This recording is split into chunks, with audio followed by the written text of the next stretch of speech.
nó nói là sân nấu lớn tụi vậy gì nó chỉ là tầm có sân nấu rồi lấy nó sẽ lò là sao thuộc tư thế sẽ有làm tông ta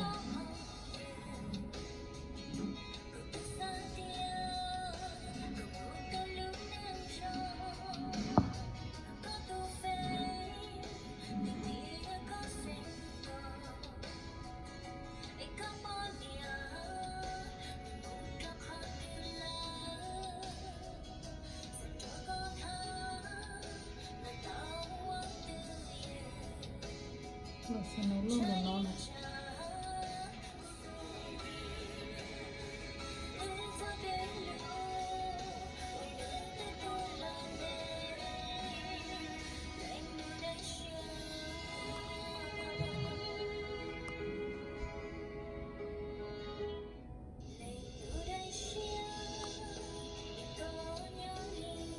rồi sau đó nó cũng tụt tu một cần tự lò lò sau đó thầu chị lò chị rồi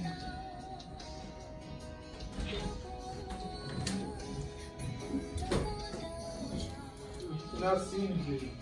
Like, this room is white. You just follow the car in front of you, bro.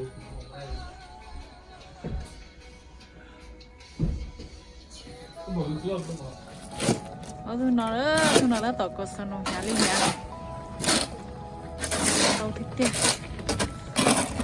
đó tao bự nó sao nó lo thích tiền nó nọ wow giống lên ơi nó chỉ tu chạy từ còn nó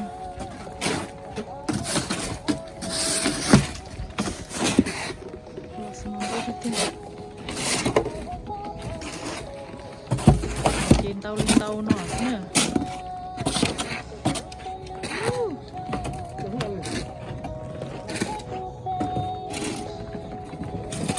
nó chỉ đã tàu con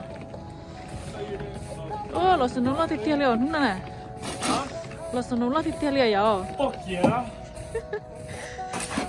chỉ có sườn nấu ấy bây giờ dùng tàu một chén gì ấy This little highway. yo Highway scary as hell.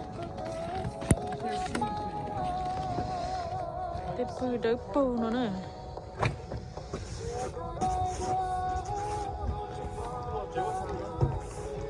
biết chúng quen lúc này biết theo với nhân chính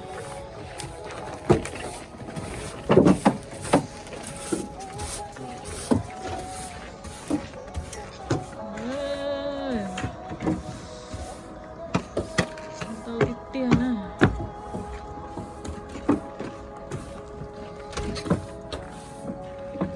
chế được đu lên nọ nữa